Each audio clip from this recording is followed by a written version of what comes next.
Tom Robertson, whose claim to fame is the chain game, makes that work there at the Lawrence Academy. But today, he's filling in for Coach Kirk. He's going to introduce and talk about the Lawrence Academy Crusaders. This is Tom Robertson. Thanks, guys. I got the message yesterday about 5 o'clock from Mr. Kirk. He said, I'm going to be out of town. I need you to fill in for me. I said, sure, I'll be glad to do it. Starting off, I don't have any coaching ability with the school. I'm just there to help out. He mentioned earlier about being the chain gang.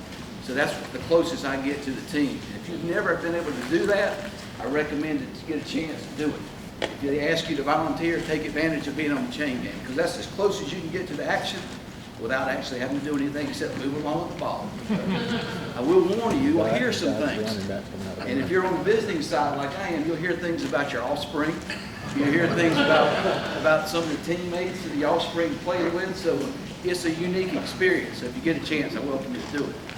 A couple of things. The team is basically done for the year. We did not make the playoffs, so at the time now, I'd like to just bring up some of the highlights, some stats for the whole year. The team actually did a very good job. Finished with a 4-5 record, which did improve. Very happy with all the kids. They did a wonderful job with that. Finished on a high note. Last game of the season, we ended up beating Newberry 64-14. So we score a lot of points. Sometimes we give up a lot of points, but we did good. That particular game, everybody played good. Nobody had a major injury. And at the end of the day, everybody was happy and ready to move on. Some of the stats for the whole year. We scored 47 touchdowns this year. It might not sound like a lot, but we had 16 in the rushing, 30 by the pass, and we actually recovered one for a touchdown. We had 2,123 passing yards, 924 rushing yards as a team, 261 solo tackles as a team, 5 interceptions and 12 fumble recoveries.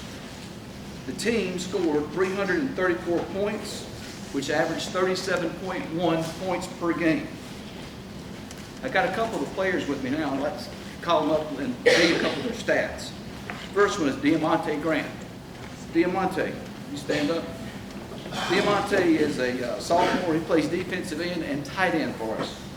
This year he had 65 total tackles. He led the team in sacks, and he had 294 all-purpose yards on offense. He is a great asset to the team, and it makes a difference where we put him. Next, Carson Venerable. Carson is a lineman both on the offense and defensive side of the ball.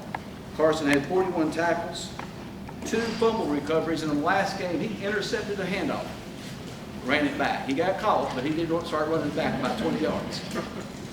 Next, Mr. Relis Littleton. Relis is also a lineman both on the offensive and defensive side of the ball. Relis this year is one of our captains. He had 34 tackles. He had 11 tackles for loss. Great job. Next, Cal Robertson. Cal was one of our outside linebackers and a wide receiver. Cal had 888 receiving yards, 82 tackles, and is also one of our captains. Last is Thomas Lowry. Thomas is a quarterback as well as a cornerback. Thomas passed for 2,084 yards this year. He rushed for 822 yards. Also a captain. Again, I'd like to thank all you guys. You go great. Look forward to all of you coming back next year. We had no seniors, so this year we were led with sophomores and juniors. So looking forward to next year. Thanks.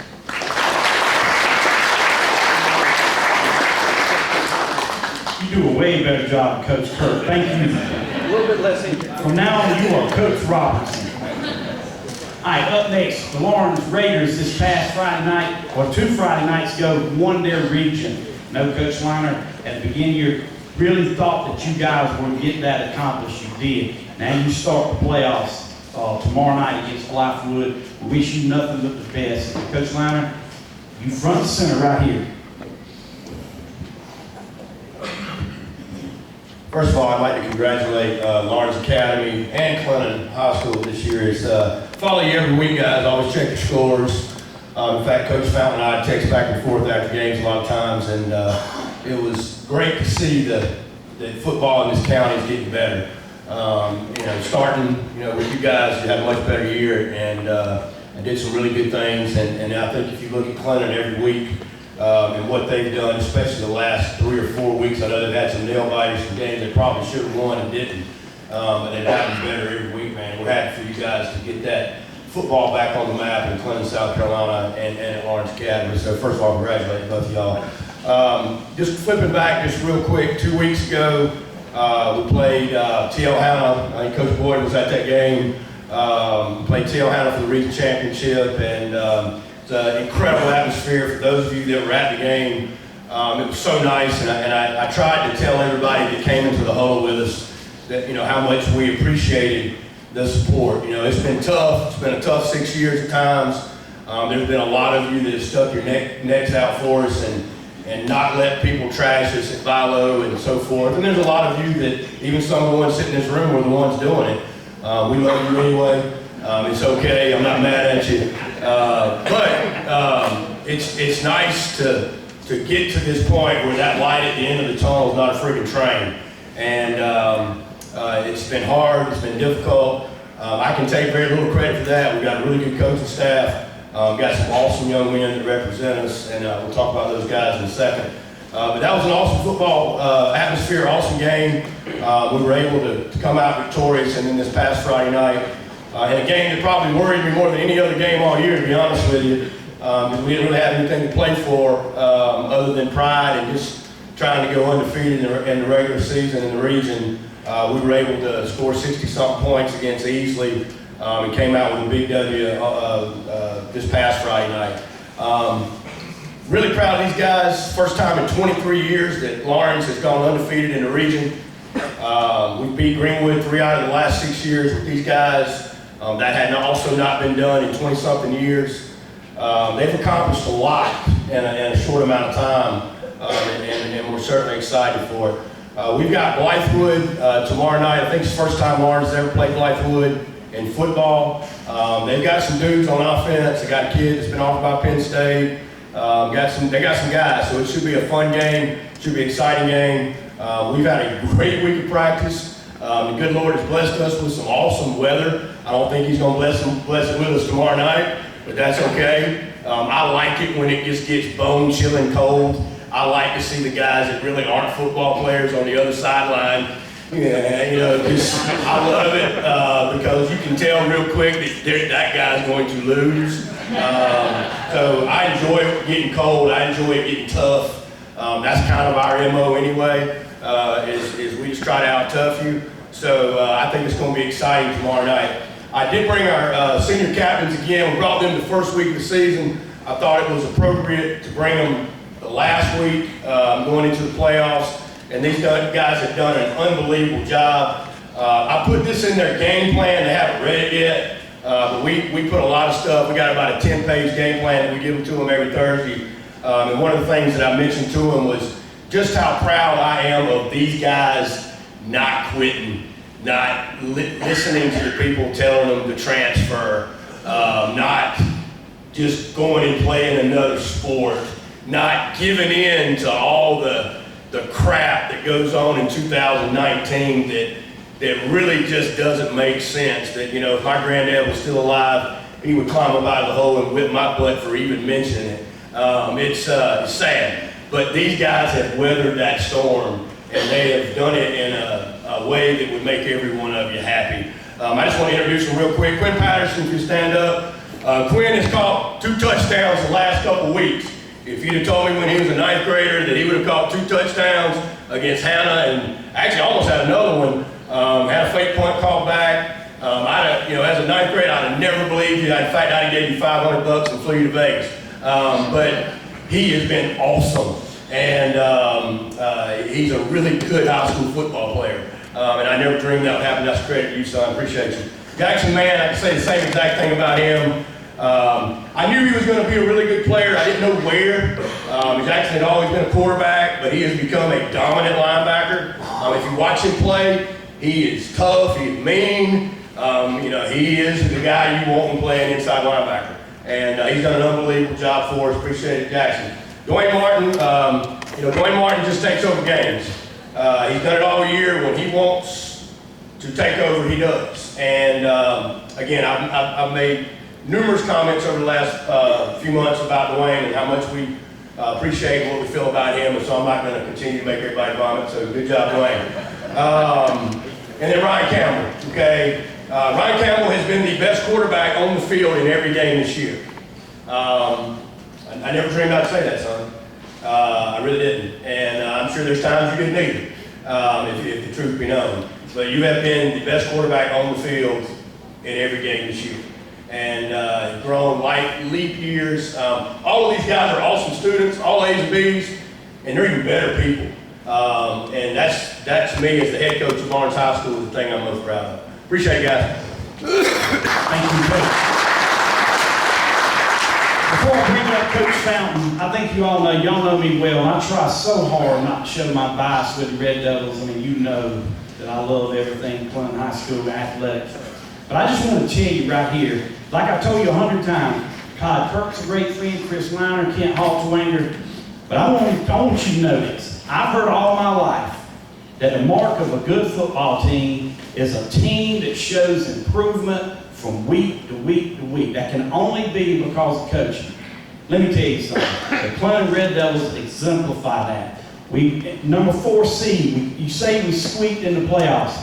We were so close from second place with loss to Newberry on a play that really broke our hearts. Last week at Woodruff, we weren't even supposed to be in that game. And we had a player trying his best on a drive that consumed about 7 minutes to reach the ball out, what I believe would have ended in winning the game, and it got pulled away just because he was given extra effort.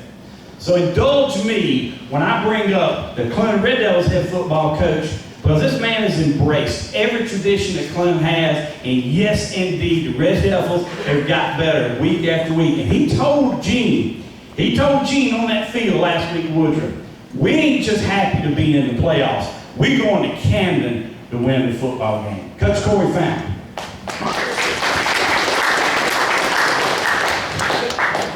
Appreciate it. Buddy's more than I'm used to. I don't deserve any of that, I can promise you that. We got a long ways to go. Just appreciate the sponsors, the food, it was awesome. Congratulations to you guys on winning the region and yours on your season this year. I brought up Marchetta's choice today, Danny Belton and Rasheed Smith. I tried to bring Jalen Langley, but he had an orthodontist appointment, but he's our center. Marchetta's plays inside linebacker for us, Rasheed plays nose guard, and Danny Belton plays free safety. Y'all sit down. Marchetta's, he's been getting better each week. At the beginning of the year, I wasn't sure if he cared or not. He doesn't talk much. He just looks at you with a blank stare sometimes at practice. But you know, every week he started getting better. And the last couple of games in the region, he's done really well for us. In the Emerald game, he was second in tackles, had 2 forced fumbles and a tackle for a loss. In the Woodruff game, he had 1 forced fumble and 2 fumble recoveries. He's just always around the ball, and he's trying to hit you as hard as he can possibly hit you. Danny Belton, he's really come along too. As the season's gone by, I yelled at Danny a lot at the beginning of the year, probably up until about 3 games ago. He started showing up for us. And he had a big tackle on 4th and goal. He mentioned it earlier. It was 4th and goal from the 2. They run a little rub route. He hit the guy and ran him on out of bounds at the 1, and that was a big play for us. That would have been the drive that he was talking about. We came out from the 1-yard line, crossed midfield. It was 4th and 2, and we just didn't quite get it. But he's done really well the past couple of games. Had 3 pass breakups in that game as well. Rasheed Smith, stats doesn't always do him justice. He's a nose guard, so he's trying to blow things up at the point of attack, calls fouls, and he did a good job against Emerald. Emerald was really big up front, but Rasheed held his ground and blew it up in the A-gaps for us. And Rasheed had to play offense and defensive line in that game, and he did a great job. Those 3 guys, they give it everything they got. All our guys have been playing really hard. Going to the Emerald game, we knew it was going to be a game that was decided up front, and our offensive defensive line did a great job in that game, and we held on to the football, didn't turn it over, and we were able to come out on top. That ended up being a game that helped us make the playoffs. And Woodruff this past week, we had our chances. We could have tied it up. We hit off the left upright. I think I still hear that gong in my head every time I think about that play. It hits the left up, right down. I made it 10-10, and then we were moving the ball in the fourth quarter, like you said, reached for it for a first down, didn't get it. It's a game of inches. You know, there's no excuses. You make your breaks, and we're going to keep getting better each week, and hopefully we can rise to the challenge this week against Camden. Camden's a really good football team. On offense, they remind me a lot of Union. They've got a lot of playmakers, and they can score a lot of points. We screamed them early in the season, and we're able to move the ball on them some, but you know they've gotten better each week too. So it's going to be a challenge for us. We wish you guys the best in the playoffs, and we're going to do our best to go to Camden and get a win. Thank you. Up next, our Blue Hose, my good friend Kent Haltiwanger, and Blue Hose play Saturday at 1 p.m. Gardner Webb hosting. Blue Hose got we closed the season 3 straight home games. We got a chance to get out to Baylor Memorial Stadium, support our guys. They keep hearing it, and I hope they believe it. Tough times don't last, tough people do. And I'm going to bring you a tough fella up here, Kent Haltiwanger, who's going to talk to you about our Presbyterian College Blue Hose.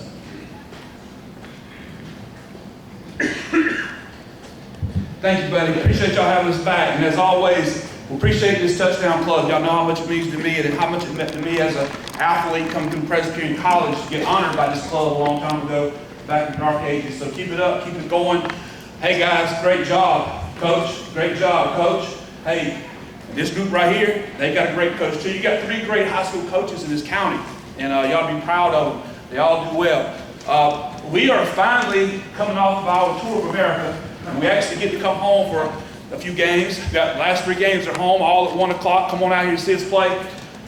We've actually had, although we haven't had W's, a very successful few weeks here. You know, we played number 4 ranked team Kennesaw here and gave them a pretty good little game until after halftime. Went up to Merrimack. They have a pretty good team there. Flew all the way up on the other side of Boston, all the way almost to Canada to get there. And we missed a field goal on the last play of the game to tie the game. Had a chance to win. Came back last week, drove all the way up to Virginia, and playing a very good team who had a 5-star rated quarterback who transferred from Florida State. And we were within 3 points in the 4th quarter. So we're getting better. We're getting there. We gotta finish up and get us a win. So if you want to see a team that's fighting hard and putting a good product on the field, come out to Bailey 1 o'clock. The next 3 Saturdays we'll be there. Brought a couple guys with us. I brought 3 today instead of 2, so I have to have a cheat sheet. Once we get over 2, I can't count. So it's that PC math. But got a few guys. Want to introduce them to you. First of all, Creighton Buchanan. Stand up, Creighton. Creighton is from Georgia. Yeah, we let Georgia players come to South Carolina sometimes. Okay. Creighton is from Kings Ridge Christian High School in Alpharetta, Georgia. Okay? He is a receiver, and over the last 3 years, he has gotten better and better every year to now he is a vital part of our offense. If you watched us on TV a couple weeks ago at Merrimack, right before halftime, we had the ball. We had a penalty, knocked us back behind the 50-yard line, and we practice end-of-the-game situations more than anybody in the country. We do it every day after practice. Well, lo and behold, we throw one about 55 yards. Creighton goes exactly where he's supposed to be. The other 3 receivers go exactly where he's supposed to be. Ball comes right to Creighton, one of the best plays in the FCS football this year. So he is a great part of our team. Appreciate him. Good student. And we're going to look forward to him being back with us. Okay? Thank you, Creighton. Next of all, Colby Campbell. Colby, right now, is the lead tackler in the Big South Conference. He is number 4 in the country right now, okay, in tackles. He leads the conference in tackles. Tackles for loss, he's tied, I think. Sacks, okay. Last year, he was the top tackler in the Big South Conference. Okay, Colby is our leader of our defense and very good player. Watch him play the next 3 Saturdays. You'll be impressed. Old school football, running to the football, hitting people. Does a great job. Thank you, Colby. Sanford, I was hoping Coach Kurt was going to be here. Sanford Satcher is a running back, and he is from Wardlaw Academy. 8-man football. 8-man football, okay? Who has come in, he played defense at the academy. Ken Gus, including the running back, he is on our special teams, does a great job. He is also like our best practice player. Guys, you practice hard, you get on the field. That's his deal, okay? Appreciate you, Sanford. Hey, we're going to be there Saturday. We want to see you there. Thank you.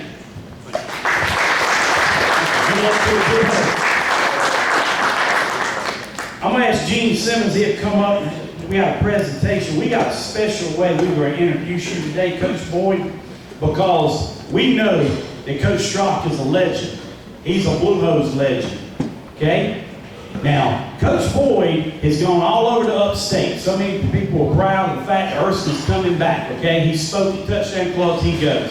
We are the only touchdown club that can introduce Coach Boyd the way he's going to be introduced today. Hold that shirt up, show it to him. Erskine football undefeated since 1951. Well, here is the man that was the last quarterback of the Erskine Fleet. Coach Strock, only you can introduce Coach Boyd today.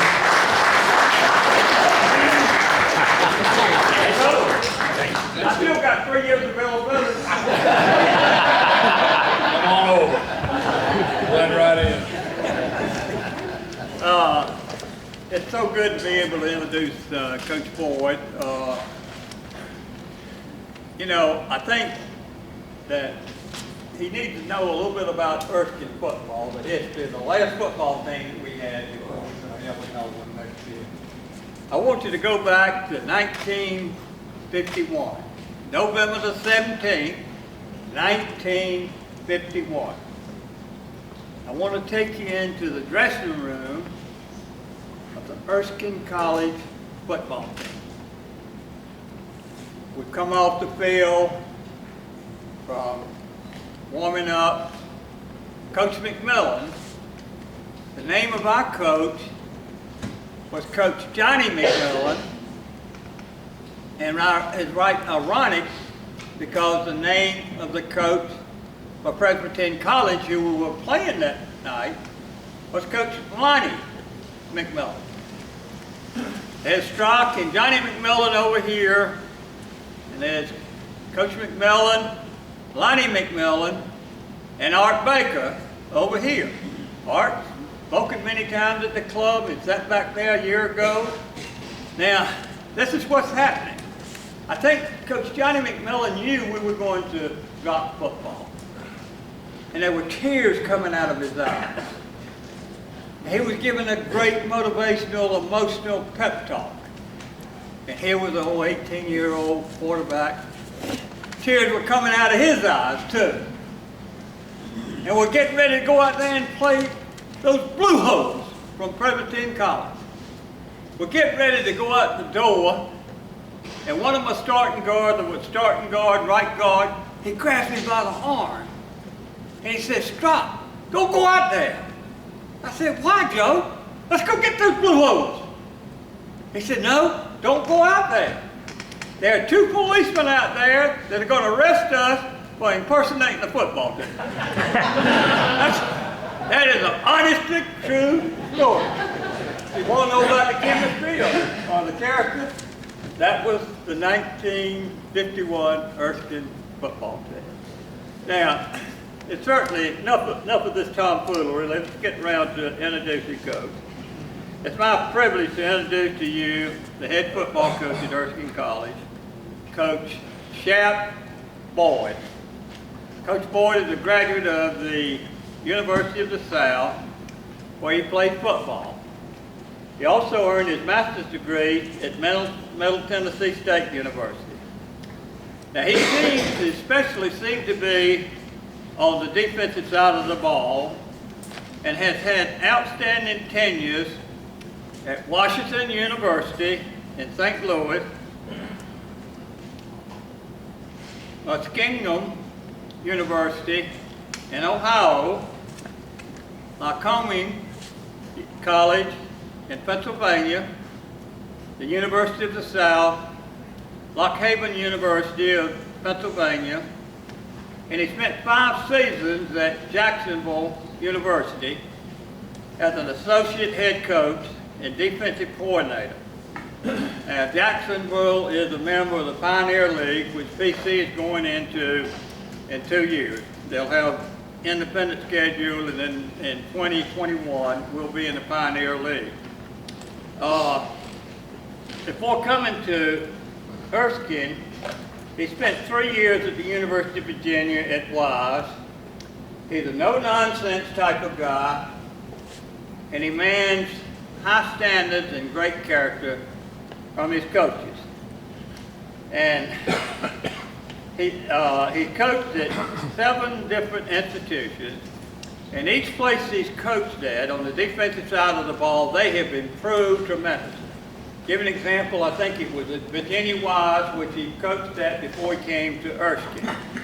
They were ranked in their division, there are 167 teams in that division, and they were ranked 161 on defense. Wasn't too good of a defense. But 3 years later, out of those 167 teams, they were ranked 25th in the nation. So, as an alumnus of Presbyterian College, Coach, I'm so glad that Erskine's starting the football back again. And I don't know of a better person or a better coach than to have you to crank it up again. Thank you so much for being here.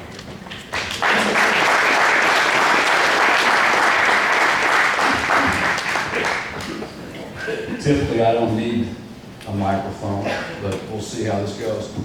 Thank you very much for the wonderful, that might be the best introduction I've ever received, maybe ever will receive, but thank you. Congratulations to Coach and what y'all are doing over there. I know it's your first year there. Coach Liner, I know it's been, was this 6 for you? Yeah. I know it's been a slog, and I'm just listening to you, I'm thinking that there's probably some of those days I'm fixing to go through again. And then I'll be honest with you, I do not know very much about your program, but I do look forward to finding out more about it. I know I've had a chance to see Lawrence play, and I know we've had another coach that was able to see Clinton play, but we have not seen, I don't think we saw y'all play that game. So, as far as Presbyterian, the only thing I can tell you about that is that's a lot of long trips, but you've already been experiencing that already, so that's a lot of, you need to get your frequent flyer miles out because you're going to be able to take some trips. So anyway, but thank y'all for allowing me to be here. Anytime I get a chance to speak about Erskine, I enjoy it. I'm tired of talking about Erskine. I'm tired of talking this period. I mean, I feel like that's what we do right now. We talk, and I'm just not. It's really not what I want to do. I really don't want to talk. I want to play, and that's the hard part. That's the hard part for us. Last year when I got there, I was offered a job at some point in October. By the time I was announced down there at Erskine, it was, I think, November 15th was the date, and from that point on, I was there for about 2 weeks. Then I was able to get my first 2 assistants on staff. So the 3 of us, essentially, we recruited about 120. Ended up being 132 players that came onto campus in August. And probably we've lost 5 or 6 or so. So we're down in the 124, 125 range. We probably have another 15 or so that are injured, on injured reserve, so to speak. We have a small bleacher out there on one end of our field, and it's full right now with people that are either injured or going to have surgery or just, incapacitated in some way, but unfortunately they're all sitting out there. So, you start out with whatever you start out with, and you kind of wind your way down. But we got about 125 kids in the program right now. The program is mandated to have 150 student athletes, and so we'll be increasing those numbers. Now, that doesn't mean we'll be recruiting 25 kids this year because we'll lose some kids. I think Erskine is a place, if you've not been there, it's on the smallish side. If you have been there, then you know exactly what I'm talking about.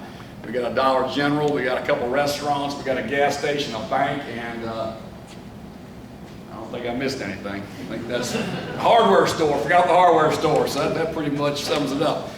But the thing that I've discovered about South Carolina, and I've been all over the state, just going different places, is everywhere I've been, and it's not just a Abbeville County thing or Lawrence or Anderson or whatever. Everywhere I go, people are excited about there just being a new football program. They don't even care that it's nowhere. I mean, I recruit Warren County. I'm over by Myrtle Beach too. So I mean, those people over there are excited. Everyone around here, it's a football state. And I'm a SEC kind of guy. If you're an ACC person, I'm sorry. But I coached at Kentucky with Jerry Claiborne. I've been in the SEC most of my career, even though my coaching career has taken me out of, you don't know what it's like to be an SEC fan living in Ohio. I'm just here to tell you. But, or Pennsylvania for that matter. So, but anyway, I've been around a lot as far as different football states, but South Carolina doesn't take a back seat to anybody. The football is much better than what I anticipated, and especially for the level that I'm coaching, Division II and the FCS level. And that's not to say we don't have Division I players. I mean, you know, Abbeville, right down the road from our school, I guess they had the kid that left last year and went to Pitt. I mean, so even the smaller schools are sending kids to some bigger programs. But that's not the sign of a good program. The level of competition isn't necessarily the thing. I mean, I know people get hung up on the Clemsons and the Alabamas and all that, but ultimately it's just playing ball. And it doesn't matter. I played at a D3 school, and I was fortunate enough to have professional people come and work me out. And I was playing at a little academic school on top of a mountain in Tennessee. I mean, let's talk about small. I mean, we didn't have a Dollar General there. We got Dollar General where I am now, so I'm feeling pretty good. But it's just about playing. It's about having an opportunity to play ball, having an opportunity to continue playing. And to me, there's no better sport in the world than football. And football is under attack. I mean, it's hard to find good publicity about football, between all the concussion syndromes and all those things. But if you read the concussion syndrome stuff and you read it carefully, and you look at all the different research, they're talking about soccer, women's soccer having more concussions now than basically football. So, you know, football I think gets a bad rap in a lot of ways, but ultimately I don't think there's anything better. And the reason I say that is because you're trying to get all these moving parts to come together. And from a fan standpoint, you know, everybody appreciates what they see on the weekends. From a coach's standpoint, there's absolutely, it's hard to put it into words when it kind of comes to fruition on Saturday, because you've got offense, you've got defense, and then you put in special teams. There's just so many moving parts, and it's hard to win if they all don't click. I mean, at a minimum, you need 2 of the 3 usually to work, and it's hard to get 2 out of the 3 to work, and then on that rare occasion when you get all 3 to work, that's a special day. And I don't know about you, Coach, but there haven't been that many of those days in my 30 whatever years of coaching. I mean, you live for those days, but they don't happen very often. Usually you get 2 out of the 3 and you end up feeling pretty good about it, but there's just so much more. And then ultimately the relationships. I mean, there's still a place in football, and there's not many sports that would resemble this, where a tough guy can still make it. Because a lot of your sports require, you know, athleticism, pure athleticism. There's still a place in football where a tough guy can make it. And overcoming maybe a little shortfall in the athletic department, that doesn't mean that there's not athleticism in football. But what I'm saying, there's still a toughness issue in football that a lot of sports, in my opinion, do not have. Now, I'm completely biased when I make that statement because I've never coached any other sport. I've had kids that played soccer and whatever else, but I'm definitely a football person. This is all I've done in my life is coach football. My parents say I've never had a job. I'm okay with that. I'm okay with that. So, or a real job, I should say. I'll beg to differ though, because I'll be happy to trade paychecks with a lot of other people as far as that goes. But it's been a passion, so to speak. And you have to, because we spend a lot of time with our players, right? You spend a lot of time with your coaches.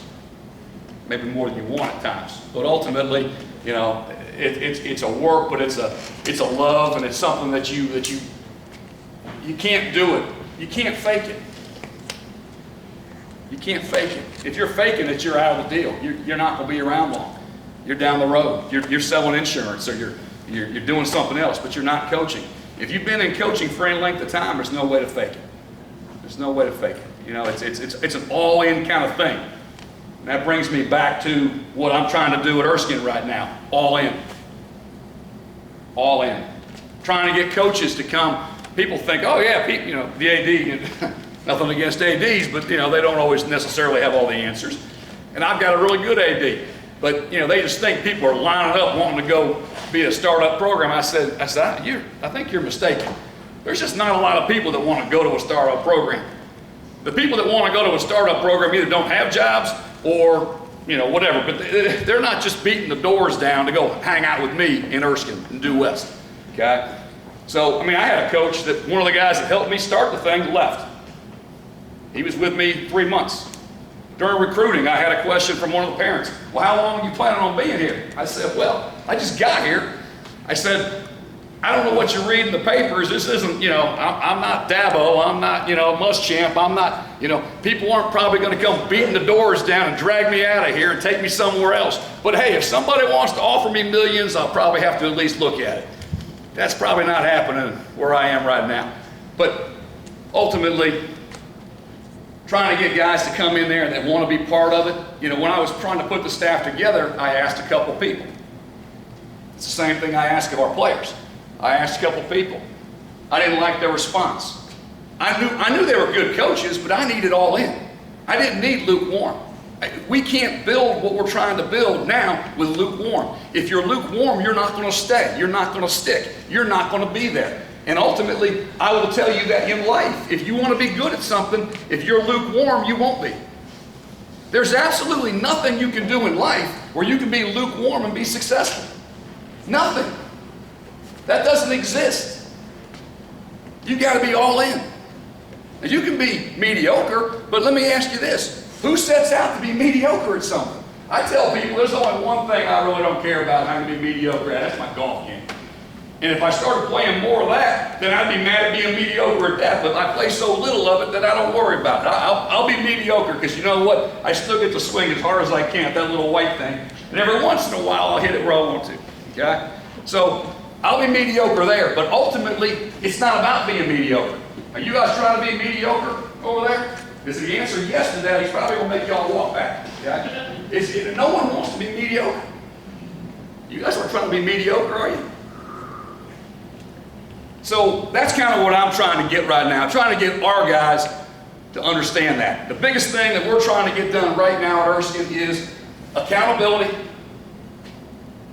and having a little bit of passion, but accountability and competitiveness. Getting kids that when they show up, they'll compete in every drill for every rep. They understand that they should compete, but this is what I'm dealing with. Have you ever dealt with 125 freshmen at one time? It's a little bit like herding cats, okay? This one's going here, he's going there, they're all going different directions, but we're trying to get them all going in the same direction, and that has been a chore. I'm just here to tell you. We have good days and we have bad days. Lately we're having better days, okay? But it's not beyond me to stop in the middle of practice and go have a discussion like we had yesterday because I didn't like the way something was taking place. And ultimately, they pick and choose when they want to compete right now. Okay? I need them to compete when I tell them to compete. Okay? I need them to decide to compete before they get there. And ultimately, that's my big thing with them is trying to get them to prepare before they get to practice. You can't get to practice and flip the switch. There's not one thing you're going to do in life physically that you haven't already decided you're going to do mentally. You've already decided to do it mentally. And there's a lot of things in life you need to make the decision right now that you're not going to get involved in certain things. So when you're put in that situation, you don't make that decision. There's a lot of things in life that you can predetermine how you're going to react. There's got to be a thought process. You have to have a thought process for virtually everything you do. If you don't, you're going to get caught. You're going to get in a bind. You're going to be somewhere, something's going to happen, and you're not going to have a response. You're not going to have an answer. You need to be thinking about things. You all know the things you deal with your generation, your age group. You know the different things you're presented with every day. Every day you all face so many more things in your age group than what, I mean, the things that we dealt with, I think they're dealing with in elementary school nowadays. I mean, it's completely different. Your world is a lot different than the world I grew up. And your world is also sound bites. So guess what? I have to coach in sound bites. I can't give you a dissertation as to why you didn't do that right. I have to tell you, boom, boom, boom, why you didn't do it right. And then in that same thought process, explain to you why you're going to benefit from doing it my way. So anyway, trying to get guys to buy in, trying to get guys to be accountable. And so we have a little thing right now. So if you're late to something or you're not taking care of business, if you really mess it up, I call it Coach Cartering you. Y'all seen that movie, Coach Carter? I mean, so we have guys over there doing 1,000 up downs to get back into practice. That's like really messing up, okay? We got a couple hundred guys every day. You got 200. I got guys not showing up for stuff. I'm sorry, you want to practice today? That's fine. Go over there, do 200 up downs. You can come join us. I mean, it sounds crazy, but at some point, once they've done enough up downs, they're probably going to figure out, you know what, maybe I should make it to breakfast check on time, or maybe I should make it to here on time, or maybe I should do this, or maybe this is important. But ultimately, we're trying to teach them that there's a process. We're trying to follow the process. We're trying to get them to be more accountable first and foremost, and then again, learn to compete when we need them to compete. And that to me is the hardest thing. And it's not because kids in South Carolina don't compete, that's not the thing. But I got like one kid from your school, one kid from your school, one kid from your school, one kid from their school, boom, boom, boom. So we got 125 different cats from 125 different programs, and guess what? There's no two programs the same. So you got 125 personalities, you got 125 kids thinking that their way is the best way, and we're trying to convince them that maybe we ought to try it our way. So ultimately, we got our hands full. We're working at it. Looking forward to September 5th, 2020. We open up with Ckub. We basically are playing, I don't know, we're playing SAC, we're playing Presbyterian next year, we're playing Davidson next year, but we're playing the SAC schedule. We're hoping that the Carolina Conference will be starting a football arm, which we hope would pull a school like a Shorter from North Georgia. North Greenville's kind of already in with everything else except for football. Ourselves, then you got Barton over in North Carolina, UNC Pembroke, Shawan. All we need is 6. That would be 6. And then there's other schools talking about starting up. So that's the plan. The number one question, where are you going to play? I'll let you know as soon as I do. But that's the least of my worries right now. That's going to be that's above my pay grade. My thing is to take whatever players I've got, prepare them to play, and make sure that we're ready to go September 5th, okay? I don't care if it's in the middle of the parking lot. I really don't. I really don't. Sure, I'd love to have a fancy stadium. I'd love to have all those things. And at some point, we'll probably get to that point. But I know this. Things happen pretty slow at Erskine. I haven't been there long, but I've been there long enough to know that things don't happen really fast around there. So we got our work cut out for us. If you're ever in the area, we'd love to have you come by and see us. We have my office is in an old convenience store. If you grew up in a small town in the South, you know exactly what I'm talking about. Except the porch has been torn off, but they got to put that back on. But other than that, it's pretty nice. It's pretty nice. And our practice facility, our weight room, and our locker room will be hopefully, well, that was supposed to have been done a while ago, but now we're hoping that we'll have that thing for sure ready to go by January. So anyway, I was walking around down there the other day, and I walked in. Now I'm a contractor, so I'm walking around in the building, and I'm walking in one of the rooms, and I said, I think there's supposed to be a sink in here. So I called up the facilities guy. I said, Mike, this is the trainer room. I'm pretty sure we're going to need a sink in here. He goes, yeah, there's no sink in there. I said, well, there needs to be. So, I mean, and If you've ever done any building, you know exactly. I'm not a builder, but I've had people build things for me. If I didn't go by and see things, and that's kind of what I'm doing right now. If I don't go by every day, they're putting something over here that's supposed to be over there. Or it's you know, anyway, it's getting done. It's getting done. And the thing is, when it gets done wrong, there's not one person I'm gonna be able to blame. It's gonna be me. So anyway, it is what it is. I'll be happy to answer any questions. Not that I have the answers, but I'll try. And but if you have anything, please feel free to fire away. Coach, how many scholarships do you have? Graduated. Basically, we are going to be a fully funded Division II football program. Right now, you know, we didn't, if you're breaking it out, we'd like to have 9 scholarships per year, whatever. We didn't use 9 last year. So, you know, we didn't use, if you were on average, that's what you're talking about doing. So, right now, we did not give out as much money last year as we could have. So, and we'll have that much, at least that much this recruiting class as well. So, this recruiting class will not be as big, thank God. This recruiting class will be, I'm guessing, in the 50, 60 range. Depends on if some of my kids decide that they're going to, that academics are important. Because that's the biggest thing, is the adjustment from high school to college, and you can talk to them about it and whatever else, but until they're in the middle of it, it's a reality check.